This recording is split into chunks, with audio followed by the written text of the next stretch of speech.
go. All right. Let's give it a few moments for more people to join us for our Mind at Home session today.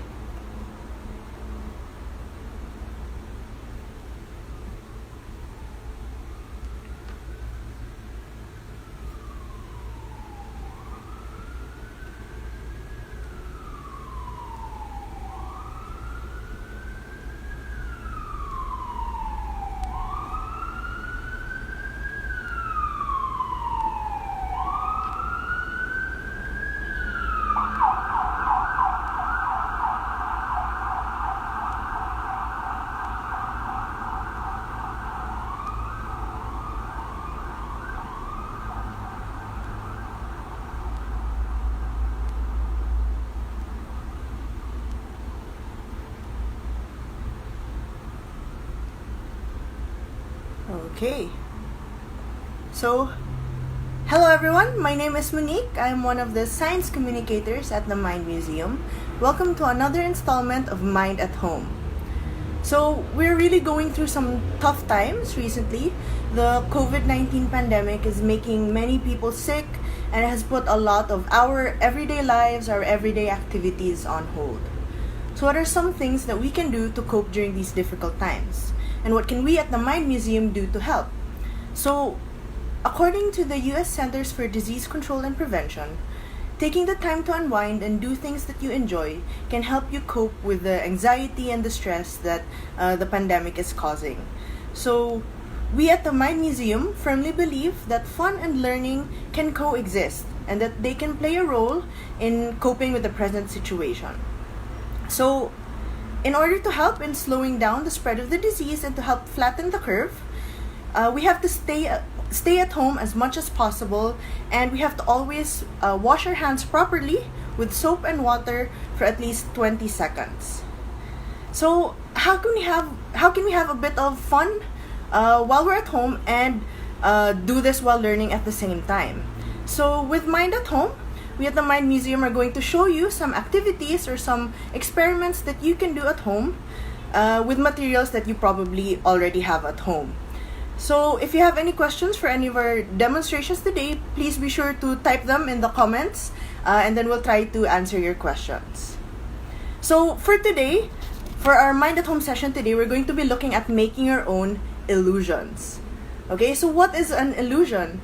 An illusion is when something doesn't appear to be what it really is. So we see it, but that's not what's actually happening. So we're going to be making our own illusions today. And for the first illusion, you're going to need some materials. So your first material, you're going to need an empty glass. Okay, so this is just a regular drinking glass. You're going to need some water, and you're going to need some arrows. Okay, so I'm going to switch the camera so you can see the setup. Alright, so here I have here two black arrows that you can see. I've stuck them to the wall, and I have here my empty glass. So if we put our glass in front of our arrows, we can see that our two arrows are the same. Nothing much has changed. Our two arrows are pointing to the right, and if we put our glass in front, they're still pointing to the right. So now we come in with our water, and let's try to see what happens to our setup. Let's see if anything changes.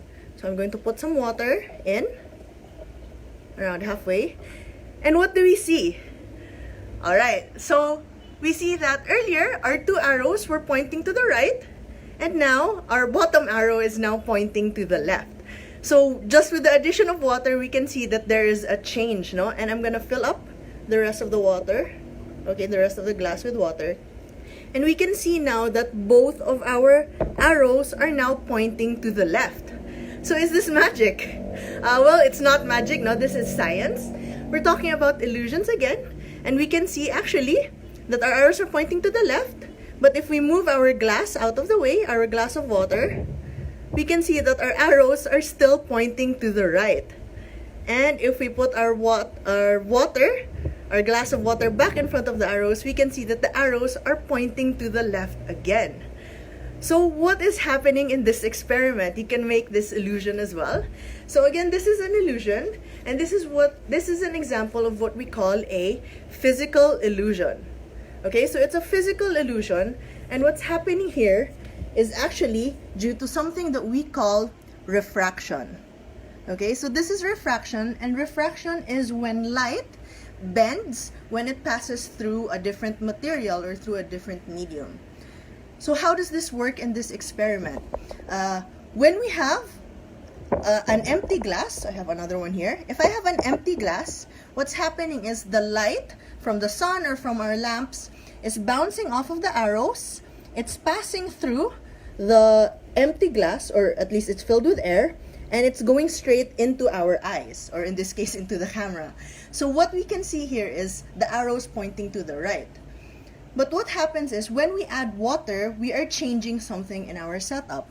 So when we use the glass, which has water inside, instead of the light bouncing directly from the arrows into our eyes, the light passes through the water. And as the light passes through the water, it actually bends. So the light bends and it changes direction, which is what seems to cause the switch from the right side to the left side. So it seems like our arrows are changing direction. This is because of the refraction of the light as it passes through the water. So how else can we see this experiment? How can we see refraction?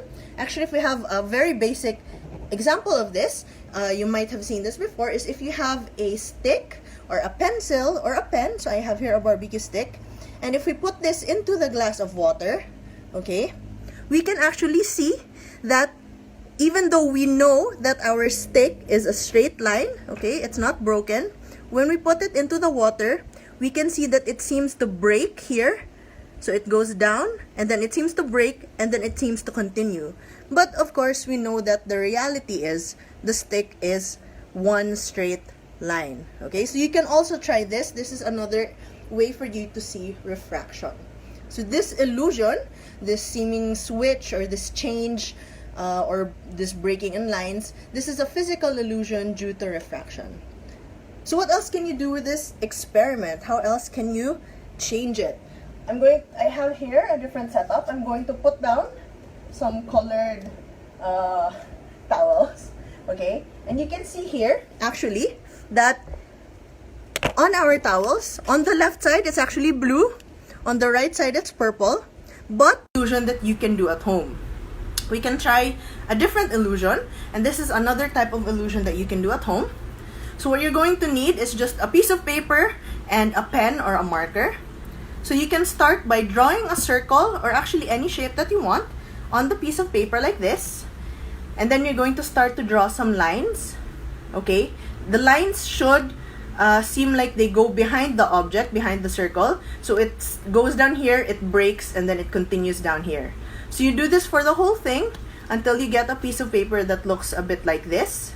Okay, so you have a circle there with the lines behind it.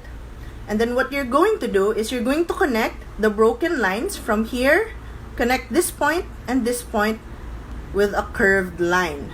Okay, so you're going to do this for all of the lines. You're going to connect them with the curved line until you have something that looks a bit like this.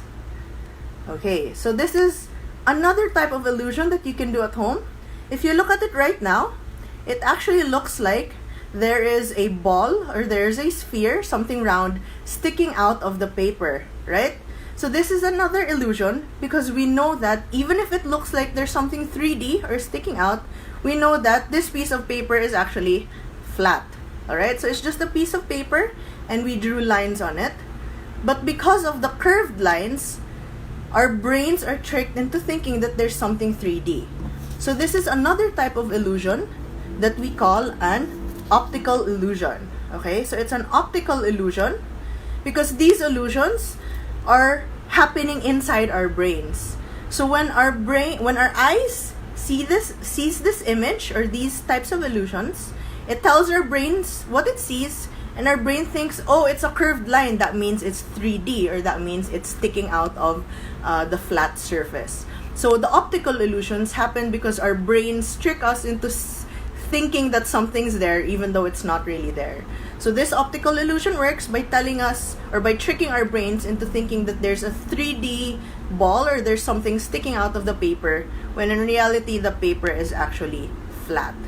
Alright, so you can try this experiment as well. You can try to make your own illusion using a piece of paper and just a marker. So you can try it with a circle, or you can try other shapes as well. Maybe you can try tracing your hand. So you draw around your hand, you trace your handprint, and you do the same thing. So you do straight lines around the sides and behind your hand, and then you do the curved lines within the outline of your hand, and it might seem like there's a hand sticking out of the paper. So you can try this as well. You can try it with colors. You can try coloring to see if maybe shadows will add to the illusion when you know that the paper is actually flat. So this is a type of optical illusion. Alright, so now we've seen two different types of illusions. You've seen a physical illusion and an optical illusion. And I think now is a good time to answer some of the questions that you have. Alright, so let me see. We have here some questions. What happens if I put a different liquid inside? So for our first illusion, for our physical illusion, what happens if you use a different liquid and not just water? So that's a very good question, right? What happens if you try to use oil, vegetable oil or cooking oil, or if you try to use other liquids, maybe if you have alcohol or if you have juice or vinegar? Actually, that's a challenge that I would like to give back to you guys, turn it around back to you. Maybe you can do this experiment at home and try to see what happens when you use a different liquid for this experiment. So a lot of materials, all of the materials that allow light to pass through, if they are transparent or translucent, they will also have their own refraction effects on light. So if you do this experiment at home, you can take a video of it and you can share it with the Mind Museum community. So you can tag the Mind Museum and you can share that with us to see what it looks like if the experiment works if you use a different liquid. No, so that's something you can try as well. It's a very good question. We have another question. What if my glass is square? Alright, so if your glass is squares or if your glass is a different shape, that might have an effect. Honestly, I haven't tried it because these are the only glasses I have here. You can also try that as well. So let's try to see if the shape of the glass actually has an effect, or if it's just the water which changes our experiment or the direction of the arrows. Because if you try to recall earlier, when we had the empty glass, the arrows still seemed to appear facing the right way or pointing in the right way. It was only when we added the water that the arrows changed direction. So maybe the shape of the glass will not matter, but that's another thing that you can try, another thing that you can experiment on at home, and we'd love to see what your results are for that experiment. Alright, let's see if I have another. Do I have any other questions? Okay. I'm not sure if I can if there are any other questions right now. So if you have any other questions, please feel free to comment them down in the section, in the comment section, and we'll try to get back to you with those questions as well. So just a reminder for everyone, no, why we're doing Mind at Home is so that you can still keep learning even while you're at home. And it's very important for everyone to stay at home as much as possible and to always or frequently wash your hands with soap and running water for at least 20 seconds. So this is to help us stop the spread or slow down the spread of the disease. So while everyone's at home, please follow the Mind Museum on all of our social media channels for more Mind at Home materials and videos. If you ever try any of our experiments or any of our activities at home, please feel free to take a video and to tag us. That's at the Mind Museum. So I'm going to show the arrow demonstration or our physical illusion one last time before we end our video. So I'm going to switch. Alright, so you can see here again, we have here our arrows pointing to the right, and we move our glass of water in front, and now our arrows are pointing to the left. Alright, so again, this is because of refraction and how light can trick us into seeing something that isn't there. Alright, so once again, this is Mind Mover Monique. Thank you very much for watching our session of Mind at Home. Be sure to catch the next installment of Mind at Home on Thursday at 11 a.m. here at the Mind Museum channel, Facebook page. So be sure to stay safe at home, everyone, and always wash your hands. Thanks very much for watching, and we'll see you again soon. Bye!